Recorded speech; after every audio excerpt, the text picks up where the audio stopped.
Trian telah selesai menulis disertasi ya. Nah, karena saya sudah mengikuti dari kualifikasi sampai terbuka, jadi sudah banyak kita bahas ya. Nah, pertanyaan saya di sini hanya mengaitkan khususnya di dalam perbaikan ya, perbaikan penulisan ya. Jadi misalnya ya, pada penelitian saudara menggunakan scaffold graft pembuluh darah arteri mesenterikum bovin yang dilakukan deselulerisasi ya, atau tidak dilakukan deselularisasi. Jadi karena kalau kita lihat pada rumusan masalah sama sekali tidak menyebutkan tentang deselularisasi. Tetapi pada halaman 87 dan 6 alur penelitian menggunakan yang deseluler. Ya, jadi ada suatu tidak dijelaskan di satu padahal di alurnya deseluler ya. Nah, sekarang pertanyaannya, apa sih perbedaan bila saudara menggunakan scaffold graft pembuluh darah arteri mesenterikum bovin yang dilakukan deselularisasi dengan yang tidak dilakukan deseluler? Ya, jadi ada yang ada selnya dan ada yang tidak ya. Nah, kemudian pertanyaan berikutnya, pada rumusan masalah penelitian saudara nomor 3 itu disampaikan scaffold graft arteri yang disiding endothelial progenitor cell (EPC) memiliki prognostik potensi yang lebih baik daripada scaffold graft arteri yang disiding mesenchymal stem cell. Nah, kalau kita lihat di sini dari rumusan masalah simpulannya itu tidak masuk tentang prognostik. Karena penelitian ini kan masih pada tingkat in vitro. Ya, sekarang mohon dijelaskan bagaimana tentang ini ya, bagaimana saudara bisa menjelaskan prognostik prognostik potensi lebih baik padahal ini masih tingkat in vitro. Nah, seandainya ini nanti dilakukan suatu implant, faktor-faktor apa yang menentukan prognostiknya daripada proses ini? Terima kasih. Ya, silakan. Terima kasih kepada Profesor Dr. Iketut Sudiana, Doktorandus Magister Sains, pembimbing kami dari mulai kuliah awal S3, kemudian ujian kualifikasi, proposal, kelayakan, ketua ujian tertutup, hingga akhirnya Prof mengantarkan kami kepada ujian terbuka. Terima kasih untuk semua yang sudah dilakukan. Terima kasih karena bersedia malam-malam Zoom meeting hanya untuk membahas disertasi kami. Apresiasi untuk semua yang sudah dilakukan kepada kami. Izinkan kami untuk menjawab pertanyaannya Prof. Ketut Sudiana. Jadi yang pertanyaan pertama, memang ini sulit. Jadi menggunakan arteri bovine yang dilakukan deselularisasi atau tidak dilakukan deselularisasi. Apa perbedaannya gitu ya Prof ya? Kami mengambil suatu graf arteri mesenterika sapi yang dilakukan deselularisasi itu disebabkan karena berdasarkan teori ya dan berbagai macam penelitian yang dilakukan oleh khususnya di kita di UNER juga, khususnya di bank jaringan. Itu mengatakan bahwa pada graf atau bahan scaffold yang sudah dilakukan deselularisasi, artinya apa? Selnya hilang, proteinnya hilang. Maka jumlah sel-sel yang bisa mengekspresikan, tadi kami sudah sampaikan bagaimana ekspresi daripada protein kolagen tipe 1, tipe 4 elastin, itu ditangkap dari permukaan sel, membran sel. Nah, sehingga pada scaffold yang sudah atau belum dilakukan deselularisasi, maka sel ini akan cukup berbahaya atau bisa merangsang suatu reaksi antibodi antigen, reaksi imunitas yang nanti akan berakibat terhadap terjadinya reject terhadap implan tersebut. Kita ketahui bahwa sel yang terdapat di dalam suatu bahan implan apabila masih banyak dalam jumlah yang banyak kemudian diimplankan, dia akan mampu mengekspresikan protein, ya baik dari permukaannya maupun secara fungsi. Dia akan mengekspresikan protein-protein yang tadi kami katakan bisa merangsang terjadinya suatu reaksi antigen antibody yang nanti setelah tahap clinical trial itu akan sangat tidak baik. Namun bisa kita lihat pada saat nanti kita akan melakukan suatu animal lab. Izinkan kami untuk menjawab pertanyaan nomor 2, Prof. Jadi kami memang mengatakan prognostik faktor gitu ya. Memang kami kalau tadi kita sering membahas pada mulai dari proposal sampai kepada ujian tertutup bahwa kita harus membedakan prognostik faktor dan patensi faktor. Memang seyogianya faktor-faktor ini akan kita bisa dapatkan setelah graf tersebut atau pembuluh darah tersebut kita implankan kepada animal maupun kepada manusia. Tidak akan bisa dilihat secara in vitro saja. Tapi secara in vitro kita sudah bisa kira-kira memprediksi apa yang bisa kita dapat daripada graf tersebut ini. Jadi seperti tadi kami katakan pembentukan imunoglobulin atau antibodi terhadap tubuh itu tidak bisa kita amati pada in vitro, Prof. Tapi bisa dilakukan secara pada saat in vivo, baik animal maupun trial pada manusia. Jadi menurut kami prognostik ini memang akan bisa terungkap secara gamblang setelah kita melakukan in vivo. Demikian yang bisa saya jawab, Prof. Selain itu juga mungkin selain imunoglobulin juga dari klinis bisa kita lihat setelah kita melakukan implan tersebut. Terima kasih, Prof. Terima kasih, Dr. Yan. Saya puas dengan jawaban saudara. Waktu saya kembalikan pimpinan sidang. Terima kasih. Baik, Prof. Ketut yang selaku ketua ujian tertutup ya. Baik, selanjutnya saya ingin menggunakan hak saya bertanya 2 saja, Dr. Yan. Yang pertama, dunia BTKV dikagetkan dengan kematian Dave Bennett, 57 tahun usianya, yang meninggal kira-kira beberapa bulan yang lalu karena menjalani senotransplant, di mana jantungnya diganti dengan jantung babi, dan ternyata bertahan sampai 2 bulan. Apakah ini termasuk senotransplant late rejection yang batasan 60 hari atau karena faktor yang lain?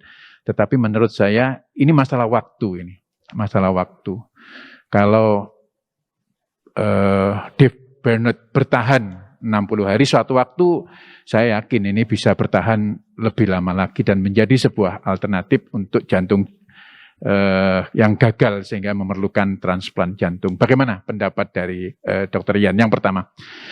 Yang kedua, saya gagal fokus di video tadi, yaitu terkait mohon maaf mungkin saya salah.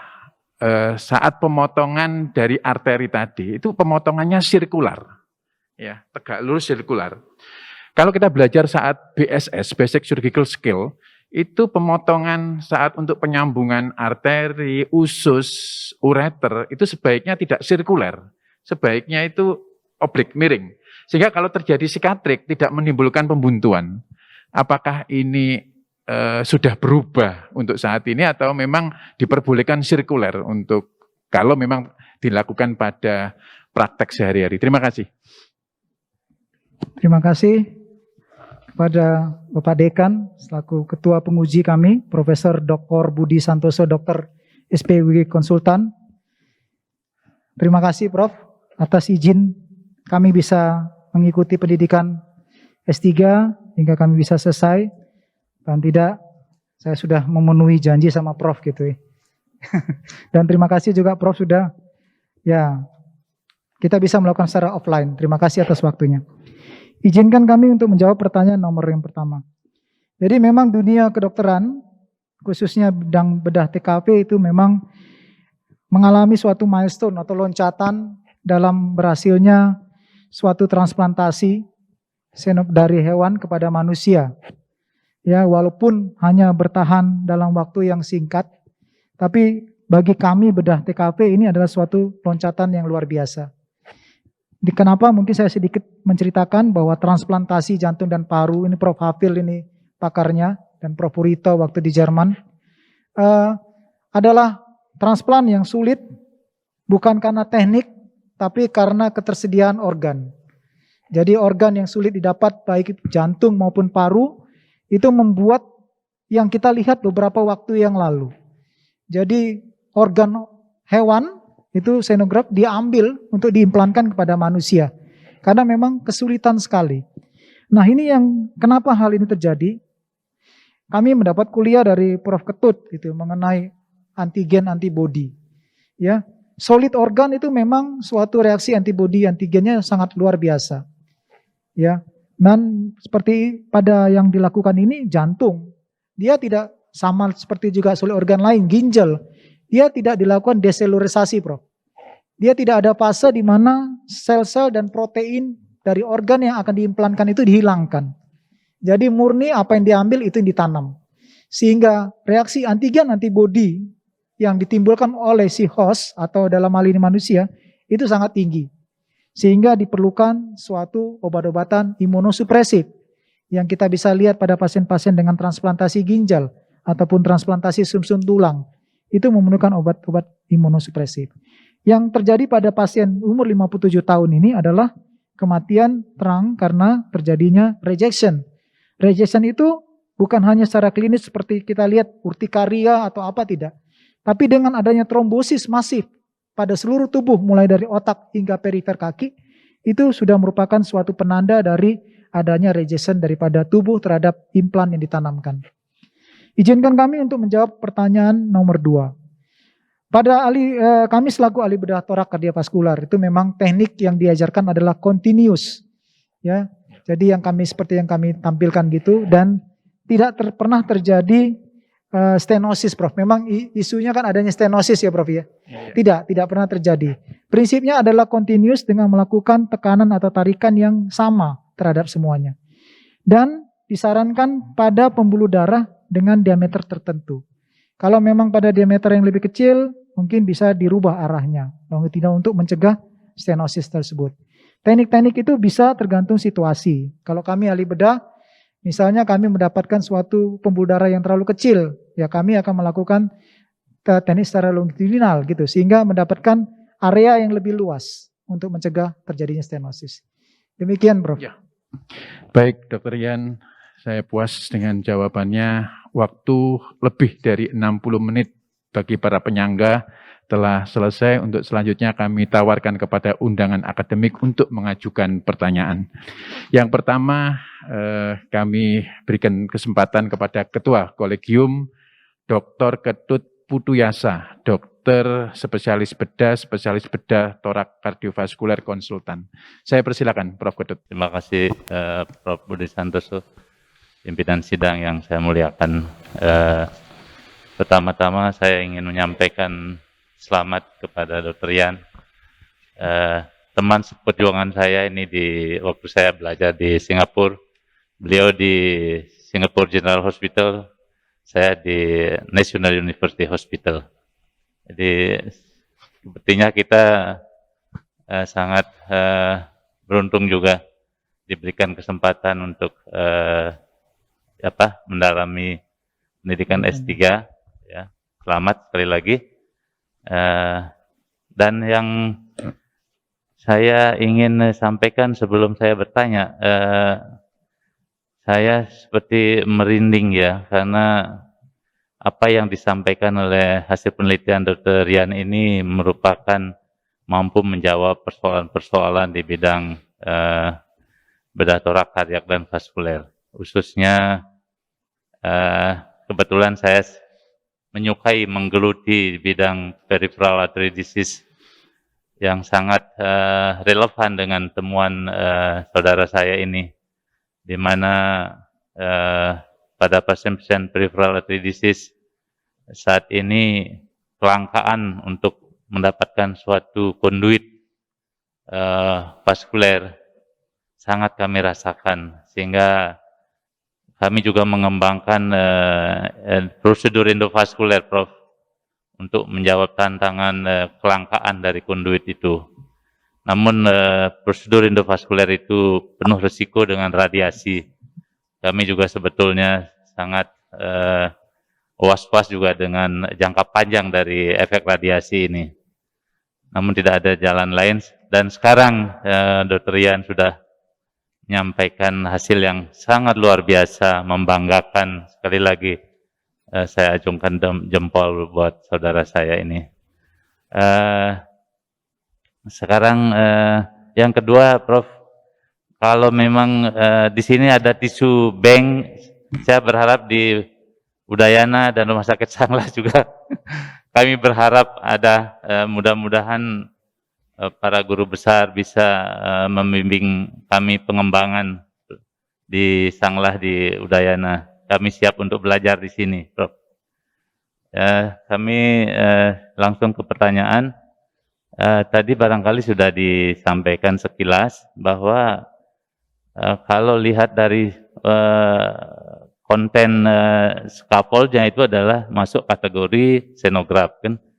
Kemudian ada seeding implantasi dari manusia, jadi itu alograf. Apakah dan tadi juga Prof. Budi sudah menanyakan tentang transplantasi dari xenograf transplantasi jantung. Nah, untuk kasus ini apabila kita implantasikan, kita pergunakan pada manusia, apakah masih tetap memerlukan imunosupresif sebagai usaha untuk mencegah penolakan biocompatibility? Mungkin saya minta penjelasan lebih rinci lagi, karena tadi pun sudah diberikan jawaban. Pertanyaan kedua, lagi-lagi kami tertarik untuk mengembangkan di bidang peripheral artery disease, dan salah satu alternatifnya adalah sel terapi, ya. Sel terapi di sini ada Dr. Triwisasa, pakar dari sel terapi yang khusus di jantung. Mungkin Dr. Rian bisa, karena kalau sel terapi ini memberikan juga kemudahan dan komparatif terhadap dengan tissue engineering ini, mungkin konsumen akan bisa memberikan suatu gambaran apakah memilih tissue engineering TEGF ini, TVEG ya, ataukah sel terapi. Mungkin dua pertanyaan ini saya sampaikan untuk mendapatkan klarifikasi dari Promovendus Dr. Rian. Terima kasih. Silakan, Dr. Rian. Terima kasih, Bu. Terima kasih kepada kakak kami. Saya selalu manggil beliau ini Beli. Beli Dr. Ketut Putu Yasa, dokter spesialis bedah torak konsultan vaskular, yang saat ini beliau menjabat sebagai Ketua Kolegium Bedah Torak Kardiovaskular Indonesia. Terima kasih Beli karena sudah berkenan hadir dari Denpasar ke Surabaya. Izinkan kami untuk menjawab pertanyaan yang pertama terlebih dahulu. Pada graf yang dihasilkan dari hasil disertasi ini, itu dikatakan akibat proses deselurisasi yang dilakukan terlebih dahulu, itu protein dan sel-sel diharapkan sudah minimal atau tidak ada sama sekali. Berbeda dengan solid organ lainnya, atau xenograf atau solid organ transplant lainnya. Sehingga dari tahapan in vivo, in vitro ini, memang kita belum bisa melihat reaksinya. Tapi secara teoritis, dengan hilangnya sel dan hilangnya protein dari bahan implan, apabila dia diimplankan, maka reaksi imunogenitasnya akan lebih tidak reaktif. Hal ini adalah memberikan keuntungan bagi kita, ahli bedah TKV, untuk tidak terlalu memikirkan akan adanya suatu rejection atau antigen antibody. Namun sekali lagi, ini adalah in vitro, sehingga perlu evaluasi atau pengamatan pada saat in vivo, pada saat animal maupun clinical trial. Sehingga diharapkan imunosupresan seperti halnya pasien transplant ginjal, sumsum tulang, dan transplant yang lainnya, solid organ lainnya, itu tidak perlu dilakukan pada implantasi dari tissue engineering vascular graft ini. Izinkan kami untuk menjawab pertanyaan yang kedua. Sel terapi, terima kasih. Ini saya kalau jawab ini Prof deredek ini. Soalnya ada Dr. Tri Wisesa yang disertasi S3-nya juga mengenai sel terapi. Jadi kalau saya salah ini langsung angkat tangan dia Prof nih. Tapi izinkan kami menjawab semampu kami. Jadi kalau kita bicara mengenai sel terapi itu langsung diberikan kepada organ yang dituju. Ini adalah yang sudah dibuktikan Dr. Tri Wisesa pada disertasinya diberikan pada otot-otot miokard. Dan beberapa teman-teman sejawat kardiologi sudah memberikan pada koroner. Nah, ada perbedaan antara sel terapi dengan tissue engineering vascular graft ini. Kalau sel terapi dia langsung menuju ke organ yang dituju atau target yang dituju dan akan berkembang di sana. Ada kemungkinan pada literatur studi yang kami lakukan bahwa sel terapi itu akan tergerus dengan flow atau aliran darah. Sehingga dia tidak mempunyai waktu untuk nis atau untuk berdiferensiasi di tempat tersebut. Namun hal ini berbeda dengan tissue engineering vascular graft, di mana kita menanamkan sel tersebut kepada suatu scaffold atau suatu rangka. Dia mempunyai tempat untuk dia berkembang. Dia mempunyai suatu seperti nis atau suatu induk yang dia bisa berkembang dan membentuk sel yang kita harapkan. Kalau tadi seperti kami katakan, kalau kita mau banyak endotel, kita pakai EPC. Tapi kalau kita mau membanyak jaringan ekstravaskular, mungkin nanti bisa dikombinasi dengan mesenkimal. Jadi demikian. Jadi dengan tissue engineering kita memiliki kelebihan. Kita bisa biarkan sel itu berkembang. Jadi itu perbedaan antara sel terapi dengan tissue engineering vascular graft. Demikian yang bisa kami jawab untuk pertanyaan Dr. Putu Yasef. Terima kasih, Prof. Saya puas, Prof. Terima kasih. Baik, Dr. Putu. Selanjutnya kami berikan kepada Bapak Dekan FK Widya Mandala, Prof. Paul Tahalili. Saya persilakan, Prof. Paul. Terima kasih Pak Dekan, Prof. Budi Santoso. Yang saya hormati, sidang yang saya muliakan, para guru besar, teman-teman sejawat yang saya hormati, juga teman-teman yang dari luar kota. Terima kasih atas kedatangannya ke Surabaya. Saya masih orang Surabaya, Pak.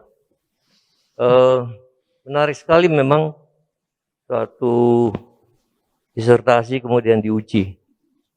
Karena ini adalah perjuangan yang luar biasa. Pengorbanan juga luar biasa. Sehingga mereka yang bisa sampai di finish itu luar biasa. Dan selamat untuk Dr. Rian. Luar biasa. Saya ingat Prof. Purhito di dalam pada waktu kami baru mulai malah mengutip seniornya. Kalau Anda mau lebih cepat dari saya, Anda lebih pintar dari saya, larilah lebih cepat. Dan Dr. Rian ini sekarang berusia 47 ya? Atau 48? 47, Bro. 47. Dapat doktor usia 47, hebat. Tepuk tangan untuk Dr. Rian. Saya sendiri dapat doktor 51 tahun. Tapi saya kembali dulu. Di Jerman kebetulan, pada waktu usia 36 saya diberi kesempatan. Dan saya ingin bertanya, Dr. Rian, mudah-mudahan kalau ini sudah ditanya, mohon maaf ya. Literatur, karena zaman itu, tahun 82 sampai 85 awal, itu belum ada namanya Turnitin test. Dari kepustakaan Anda ini ada berapa ya literatur yang 5 tahun terakhir? Dalam 5 tahun terakhir ini, di dalam kepustakaan ini, berapa persen yang dipakai, disitasi? Terima kasih Profesor Dr. Med Dr. Paul Talele, SPB TKP Konsultan. Beliau ini adalah guru kami, mantan Ketua Divisi Bedah Torak Kardiovaskular, mantan Ketua Departemen Bedah Ilmu Bedah, dan saat ini menjabat sebagai Ketua Perhimpunan Bedah Torak Kardiovaskular. Dalam hal disertasi S3, itu memang diharapkan referensi yang diambil itu tidak lebih dari 5 tahun. Ya, jadi diharapkan tidak terlalu lama ya Prof ya. Tapi ada beberapa literatur yang kami ambil yang sudah cukup lama 30 tahun, namun diambil dengan indikasi karena dia merupakan tonggak sejarah berdiri mulainya suatu tisu engineering vascular graft.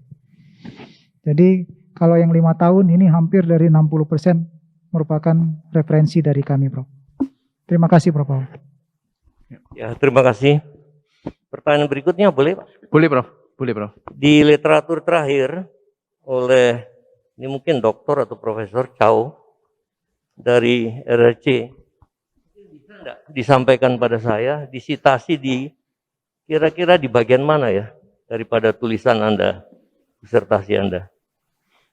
Ini pertanyaan yang dulu saya ditanya, sekarang saya coba tanya begitu. Disitasi di mana ya dalam tulisan Anda? Ya, dari literatur yang terakhir ini dia mengembangkan mengenai arteri tisu engineering menggunakan arteri dari bovine, tapi yang menggunakan mesenchymal, Prof.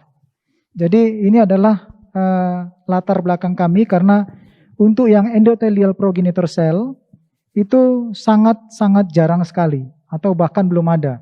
Jadi tapi kalau mesenchymal Dr. Heri Suroto itu kami pun di Bank Jaringan atau Rumah Sakit Tomo dan FK UNER itu sudah banyak dilakukan. Ini adalah untuk referensi kami terhadap mesenchymal stem cell. Ya, terima kasih. Satu lagi terakhir. Silakan Prof. Tadi menyambung Prof. Budi menyangkut jantung babi. Jadi ada autotransplant, kemudian homo dan hetero ya. Hetero ini yang seno ya. Ya, seno. Yang jantung babi ini David Bennett dari Baltimore.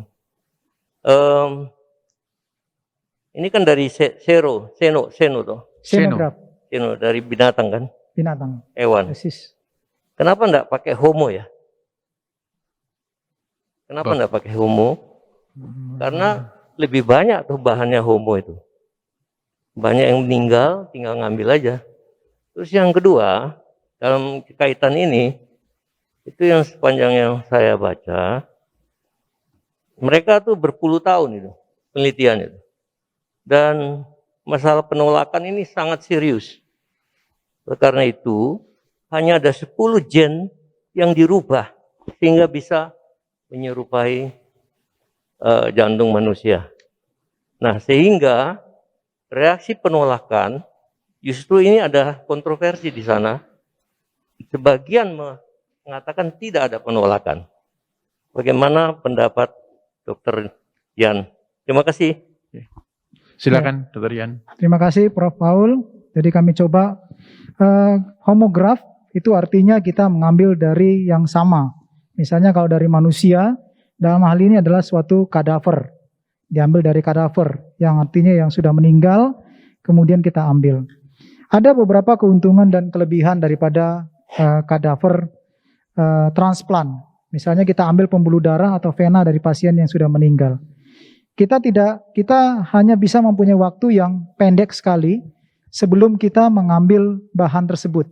Kami sedikit bercerita mengenai apa yang kami lakukan pada disertasi ini, di mana pengambilan dari bahan mesenterika arteri yang kami lakukan itu hanya beberapa menit setelah hewan tersebut dipotong. Jadi terima kasih pada PPDS yang di luar yang sudah menemani kami jam 2, jam 3 pagi ke RPH, hanya khusus menungguin jagalnya untuk memotong, kemudian dengan gerak cepat kami mengambil arteri mesenterika.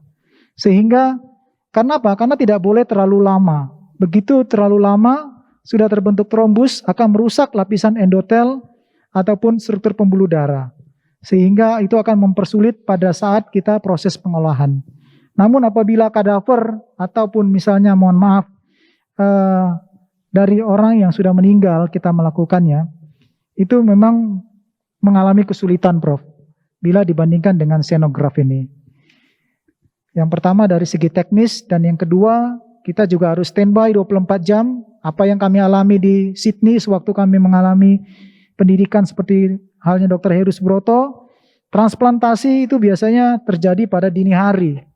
Jadi tidak kenal waktu dan harus dalam waktu yang singkat kita siap untuk mengambil supaya kerusakan organ tidak terlalu lama. Jadi untuk homograf melalui kadaver transplant untuk khusus pembuluh darah kami menilai masih terlalu sulit.